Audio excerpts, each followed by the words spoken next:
In this video, I'm going to show you how to change the orientation of your worksheet when you print it.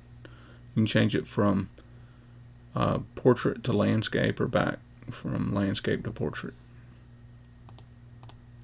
And so on my screen I have my 07 Messenger print workbook up that we have been using for several videos now. And so to change our orientation, we're going to go to our Page Layout tab on our ribbon. We're going to go to our Orientation button, and right now it's set on Portrait. We're going to select Landscape. And it's not going to really show anything here.